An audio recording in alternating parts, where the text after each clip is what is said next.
Asia Tengah tuh nasibnya sama kayak anak tengah. Seistimewa itu, cuman kok kayak jarang kedengeran ya. Padahal cakep loh. Kamu nggak percaya? Ya, gue juga awalnya kagak percaya banget sih. Tapi ya udahlah, ini openingnya udah kepanjangan. Jadi kita mulai aja. Mulai apa? Kita mulai petualangan ke Asia Tengah. Let's go!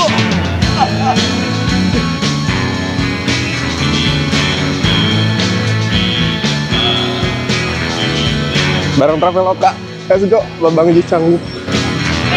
Kita terbang dulu ke Tashkent, Uzbekistan. Baru abis itu kita ke Bishkek, Kyrgyzstan. Kita udah ribet kan? Gak apa-apa, namanya juga baru, awal-awal. Let's go!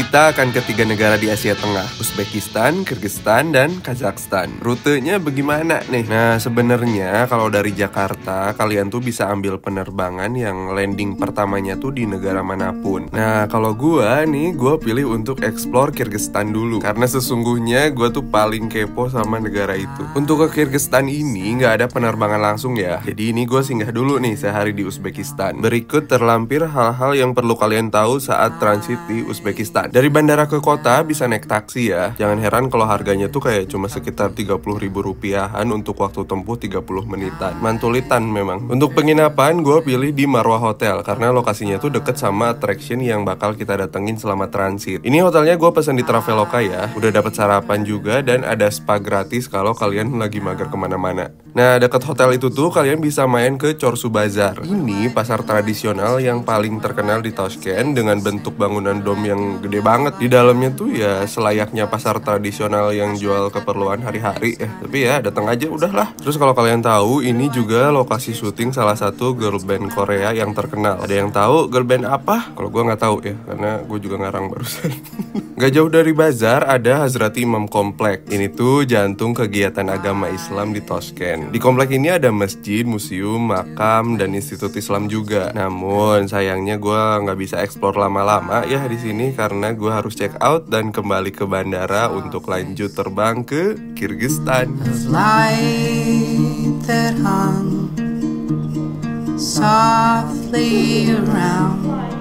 Setelah kita transit di Uzbekistan, di Tashkent selama 1 hari, kita bakal lanjut terbang ke Bishkek, Kyrgyzstan. Jadi, let's go! What do I do when the light gets changed? And what do I do when it stays the same? What do I do when we all lie down? And what if the ceiling all falls down? What do I do in the rubble then? And what do I do if I can't? Ini kita landing di Bishkek, ibu kotanya Kyrgyzstan. Untuk masuk ke negara ini perlu visa ya. Kalau kalian landing di bandara Bishkek, itu bisa visa on arrival dan bayar langsung. Tapi ingat, visa on arrival ini hanya berlaku buat yang masuk lewat bandara ini aja ya. Nah, kalau kalian masuknya jalur darat atau emang mau apply dari sebelumnya, kalian bisa apply elektronik visa aja ya. I feel a thrill, feel the body. Ini setelah perjalanan panjang dari Jakarta, transit sehari di Uzbekistan, akhirnya gue sampai juga di Bishkek, Kyrgyzstan. Ini negara pertama di Asia Tengah yang bakal gue explore sepenuhnya, karena kalau kemarin kan transit doang ya.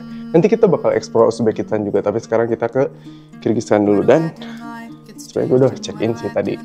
Ini hotel gue selama di Bishkek, Kyrgyzstan. Nama hotelnya Freedom Hotel. Kalian bisa cek aja di Traveloka. Gue pilih tipe kamar yang ini, harganya segini. Dan jangan lupa pilih tipe kamar yang free cancellation, biar kalau kalian batal nginep tuh uangnya bisa kembali. Sama enaknya booking di Traveloka tuh, kalian bisa dapat promo tiap hari buat pesan hotel di luar negeri. Ini udah malam dan gue lapar, jadi mari kita cari makan. Di dekat hotel tuh ada salah satu tempat makan makanan lokal yang lumayan terkenal. Ada banyak cabangnya, cuman kebetulan yang di dekat hotel tuh ada tempat makan ini jaraknya 15 menit aja jalan kaki. Jadi, let's go, kita jalan kaki menuju makanan enak. Ya.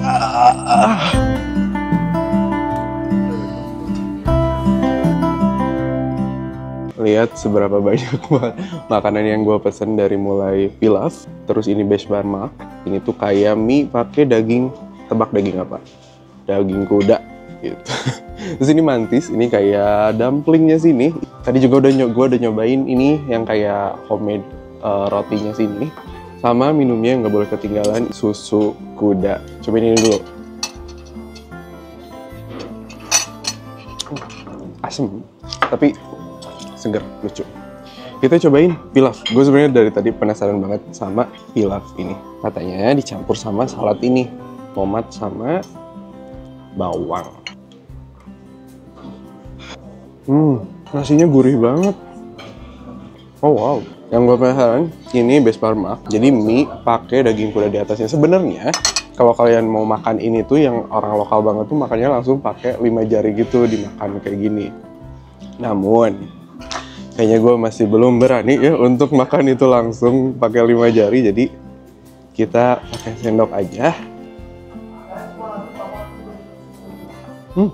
Kalau dicium emang agak ada bau-bau aneh, bau-bau daging kuda kali ya. Tapi rasanya tuh ternyata di luar ekspektasi. Kita cobain mantis. Ini dalamnya ayam sama kentang. Bacol pakai sausnya.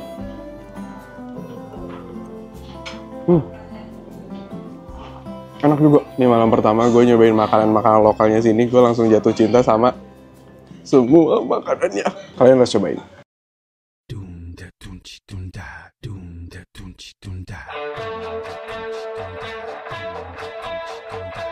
Selamat pagi dari Bishkek. Hari ini kita akan explore kotanya dulu karena kotanya juga ternyata menarik. Sebelum besok kita akan explore alamnya dan kita mulai dengan kopi cantik dulu. Ini ada salah satu coffee shop yang menarik buat kita datengin. Let's go. Kita masuk.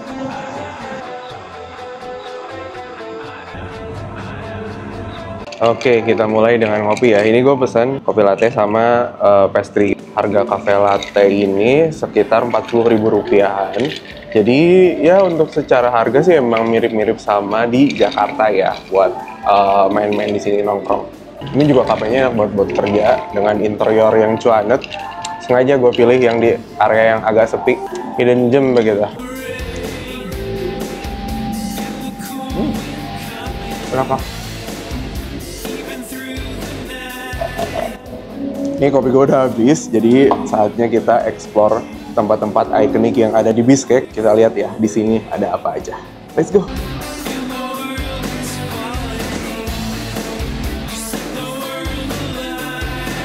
Kita udah sampai di Alatu Square. Ini salah satu area yang paling rame. Kayaknya ini tuh kayak alun-alunnya Bishkek kali ya. Di dekat sini ada beberapa tempat ikonik yang bisa kita datengin. Jadi kita yuk jalan-jalan ngeliat-liat di sini. Ini gue udah di depan The National History Museum, salah satu museum tempat buat kalian belajar tentang budaya, sejarah, dan segala sesuatu tentang Kyrgyzstan. Namun, ternyata hari ini tutup, tapi nggak apa-apa. Kita masih bisa jalan-jalan di sekitaran sini, lihat-lihat, ya apa yang bisa dilihat aja. Ya sayang banget, padahal gue pengen banget belajar tentang bangsa Kyrgyzstan tuh di museum ini. Harusnya ada banyak banget info yang bisa kita pelajari di sini. Ya gimana ya? Sebenarnya gue juga males sih belajar, tapi nanti gue cari di Google aja lah apa pelajaran yang bisa kita petik dari museum ini ya. Paling gue juga mager sih ngeditnya. Jadi nggak salah, nggak usah kita masukin ilmu pengetahuan di sini. Kalau gitu kita ke tempat selanjutnya aja ya. Let's go. Di dekat Alatu Square sama di samping ini nih, The National History Museum, ada salah satu taman cantik yang bisa kalian datengin. Ini namanya Oak Park. Oak Park ini tuh salah satu taman tertua di Bishkek yang dibangun tahun 1980. Taman ini tuh dibagi dua nih. Ini yang bagian culturalnya, isinya ada sculpture tokoh-tokoh penting di Bishkek, sama yang sebelah sana itu bagian tamannya. Jadi emang tamannya nih lumayan gede ya. Saya lihat-lihat bisa sih gue bikin rumah 10 di sini.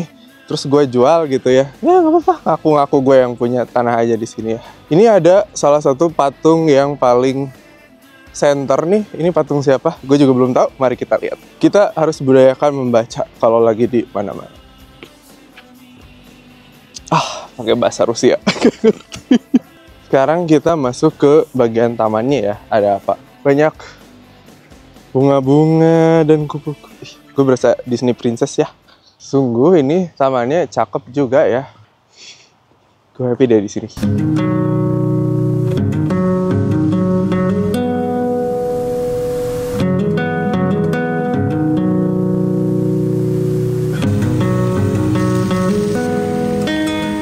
Masih di dekat Oak Park tadi ada Victory Monument.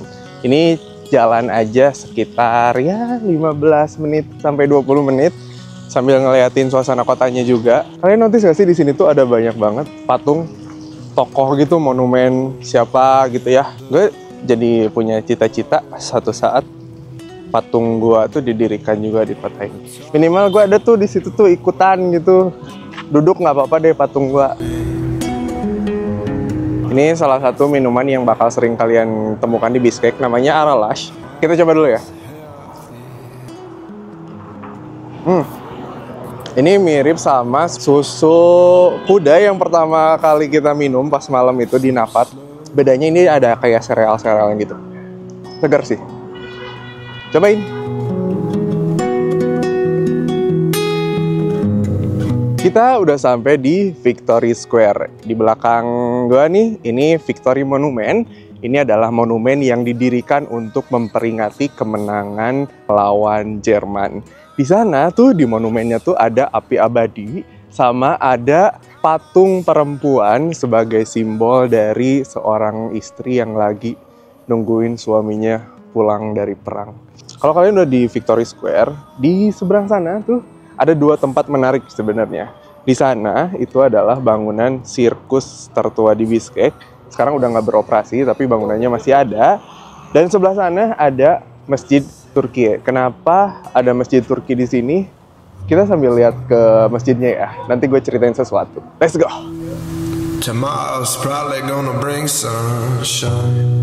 Kita udah sampai di Bishkek Central Mosque atau Masjid Turki karena emang arsitekturnya tuh mirip banget sama masjid-masjid yang pernah gue lihat di Turki. Kirgistan sama Turki tuh punya hubungan yang spesial karena Turki ini negara pertama yang mengakui kedaulatan kemerdekaan Kirgistan waktu pertama kalinya merdeka. Makanya kalian bisa lihat banyak banget monumen-monumen kayak persahabatan antara Kirgistan sama Turki. Salah satunya Masjid Turki ini.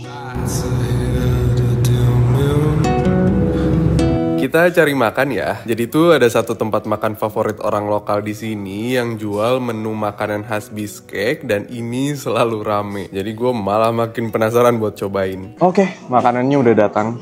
Ini dari aromanya udah enak banget. Gue pesan ini salad, mie gitu pakai timun, cabe segala macem. Gue pesan lagman. Ini mie pakai kuah dan daging gitu. Kata ini salah satu yang harus kalian pesan kalau ke Faiza ini. Oh, enak.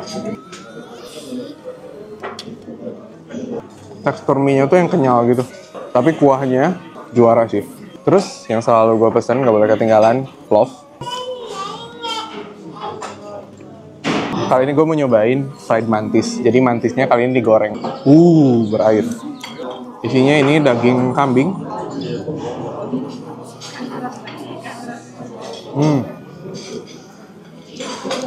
Wow, ini harus kalian cobain sih kalau kalian ke Bishkek. Faiza. Selamat datang di Ost Bazar. Ini bazar terbesar terame di Bishkek, Kirgistan. Kalau kalian nyari barang-barang yang kayak souvenir, baju-baju, makanan khas ini, kalian datang aja ke bazar ini. Buka dari pagi sampai sore. Ini tuh dibangun tahun 1980-an. Sampai sekarang masih aktif dan ramai banget. Kita lihat ya di dalam ada apa. Let's go!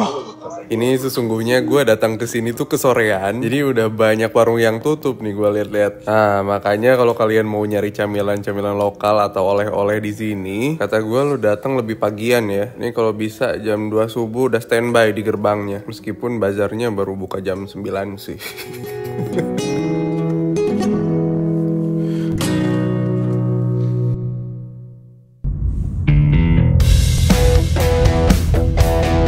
Wah, ini Ini nih yang paling gue tunggu-tunggu di trip Kyrgyzstan ini. Jadi gue bakal ikut open trip buat ngerasain hidup nomaden di sini. Yup, Kyrgyzstan ini terkenal dengan tradisi hidup nomaden alias berpindah-pindah. Ini gue ikut open trip ya bareng teman-teman lain dari berbagai negara. Info soal trip ini gue dapat dari Instagram ya. Kalian silahkan kalau mau ikut trip yang kayak gini kontak langsung mereka aja ya.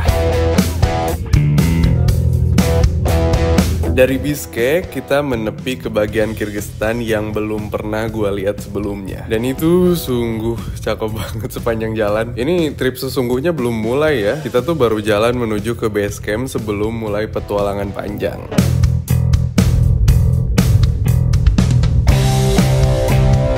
Kita berhenti buat makan siang dulu. Di ini daerah namanya Kizar. Makan siangnya gue gak terlalu peduli tapi kalian lihat. Sekali.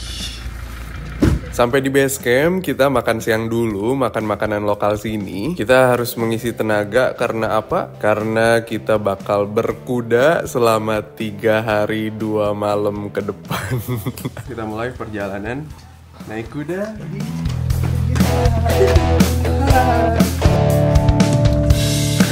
Are you excited? Yup, kalian bayangin gua mau berkuda 3 hari. Please note, ini pertama kalinya gua berkuda. Karena sebelumnya gua kagak pernah berkuda ya. Ya, paling-paling gua naik kuda tuh di tangkuban perahu ya. Itu pun cuma 100 meter gitu. Dan gua juga masih golden age ya pada kala itu, alias sing ngaruh tuh pengalamannya.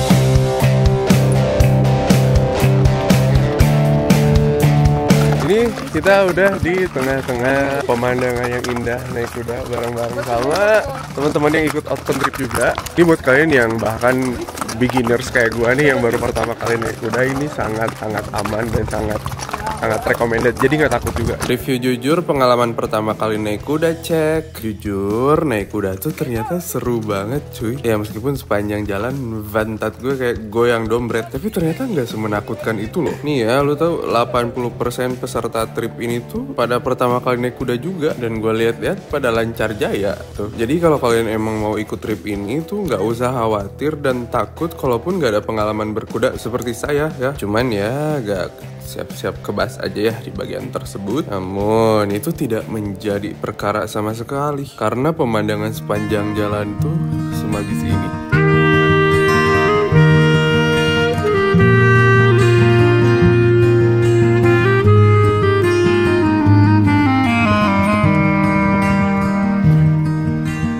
Hari pertama ini kita berkuda 4 jam dan ada istirahat sekali buat kudanya pada makan dulu. Kitanya juga peregangan-peregangan dulu nih ya, takutnya kalau kagak ada istirahatnya dulu body kita nih kelamaan keguncang, lama-lama kekompres jadi PDF. Siapa yang mau tanggung jawab? Tapi sungguh, meskipun capek dan pegel, kalau sambil lihat pemandangan semenakjubkan ini, ya tetap capek sih. Cuman kayak capek di tempat indah kan, ya tetap capek ya. Udahlah, capek mah capek aja.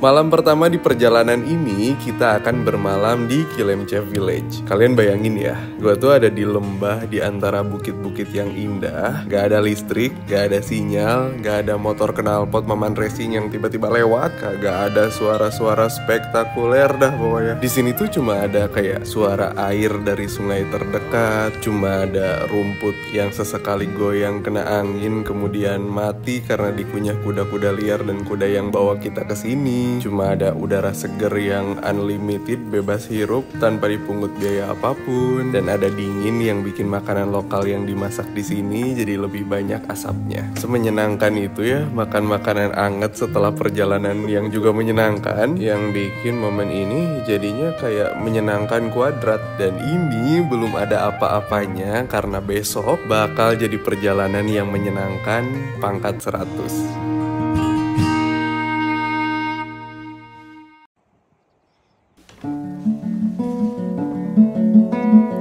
Selamat pagi dari aku yang pagi ini cuma berani sikat gigi. Karena kalau nekat mandi, ya emang jadinya bersih. Tapi body kita nih mode getar alias menggigil ya teman-teman. Ih, ngawur di sini dingin banget cuy. BTW pagi ini ringkas aja. Tadi sarapan terus langsung siap-siap buat melanjutkan perjalanan. Yup, namanya juga kita hidup nomaden ya. Jadi pindah-pindahnya tuh sat-sat. Kalau stay lama kan jatuhnya staycation dong. Nah, ngomong-ngomong soal staycation, jangan lupa booking penginapan buat staycationnya di Traveloka ya. Don't worry, no rugi. Yeah, namanya juga iklan ya, bisa nyelip di mana aja. Perjalanan berkuda hari kedua ini lebih menantang karena lu bayangin kita harus naik turun gunung, naik kuda. Ya, maksud gua ini naik kuda di jalan datar aja buat gua udah kayak Fear Factor. Nih lagi naik gunung ya. Ini maunya siapa coba? Ya gua ya. Perjalanan hari kedua ini 4 jam, medannya makin menantang, udaranya juga makin dingin. Tapi nggak apa-apa, karena gua yakin itu artinya tujuan kita tuh akan lebih indah. Beberapa hal dalam hidup juga prinsipnya kayak gitu kan. Kalau jalannya nggak semudah itu, ujungnya biasanya indah tuh. Jadi jangan nyerah dulu, terus jalan aja. Nggak apa-apa. Nah, semisal nih jalannya udah susah, ternyata ujungnya jelek, ya tinggal tantrum aja ya. Akhirnya setelah perjalanan panjang naik kuda, nginep dulu semalam di Kilimcep Village, akhirnya kita sampai di Soncool Lake. Di sini kalian bisa lihat awannya biru, udaranya dingin, seger banget. Di sana ada danau, nanti kita bakal ke sana. Tapi sekarang kita ke yurt dulu. Let's go. Kita camping lagi di sini.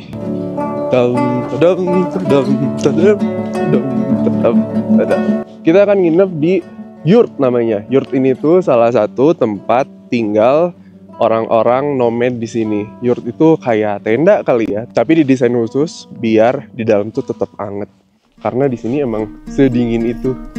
I sat down on the dirt on the ground. Bermalam di sini walaupun ya cuma semalam, tapi rasanya cukup banget buat gue bisa ngebayangin kehidupan yang nggak pernah gue bayangkan sebelumnya. Kita mungkin pernah bayangin untuk hidup di rumah-rumah mewah kayak di sinetron, di apartemen di New York, atau hidup di pedesaan sambil berkebun gitu ya. Tapi untuk ngebayangin hidup di tengah pegunungan antah berantah kayak gini dan di tepian danau yang cantik, gue yakin belum ada dalam bayangan atau mimpi siapapun sih. Ini kita mau ngelihat ke sana tuh, ke Soncool Lake, salah satu danau yang paling terkenal di Kyrgyzstan. Itu tuh danaunya segede itu, bahkan kelihatannya tuh kayak laut ya, kayak pantai. Birunya biru laut, background pegunungan dengan salju tipis-tipis. Wah, ngawur, cakep banget. Kita ke sana ya.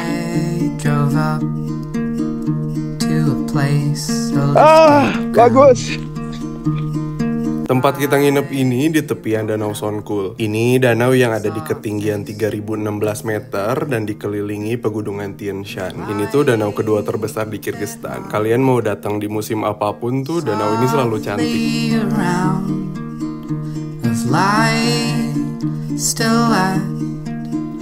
Hal pertama yang gue pikirkan waktu sampai di sini tuh, oh ternyata tempat kayak gini tuh ada ya di dunia ini. Gue speechless sih nemu tempat ini. Speechlessnya tuh karena gini, negara-negara di Asia Tengah kan mungkin gak sekedengeran itu ya kalau dibanding sama top destinasi di Asia lainnya kayak Jepang, Korea, Hong Kong, DLL. Nah terus si Kyrgyzstan ini dibanding negara lainnya di Asia Tengah juga lebih asing lagi buat gue. Apalah ini Soncool, danau di antah berantah yang gak ada dalam bayangan gue sedikit pun, tapi tiba-tiba gue dikasih kesempatan untuk lihat ini tuh rasanya kayak speechless sih gue ya. Tapi bentar, bayangin kalau sudut pandangnya kita balik. Gimana rasanya jadi danau indah yang baru dikenal dunia 10 tahun terakhir, padahal dia udah ada sejak kayak entah ribuan atau bahkan jutaan tahun yang lalu. Gimana rasanya jadi danau ini waktu pertama kali dikenal dunia dan orang-orang mulai mengapresiasi kecantikan danau ini, dan gimana rasanya ada yang yang mau menempuh perjalanan panjang cuma buat lihat danau ini. Gua nggak tahu siapa yang butuh denger ini, kemungkinan besar anak tengah, atau ya siapapun yang tepat ya. Kamu tuh mungkin sekarang tidak sedang di bawah sorot lampu. Suaramu juga mungkin sekarang nggak gitu kedengeran, dan kamu juga mungkin sedang merasa asing atau tersembunyi gitu dari tempat yang ramai. Ya, fase itu ada, tapi yakinlah kamu akan ditemukan. Gak peduli seberapa jauhnya, seberapa sulitnya, dan seberapa lamanya itu, seperti halnya danau ini, kamu akan ditemukan. Tadi level 1 yang ternyata relax. Cantik banget, kira. Wah.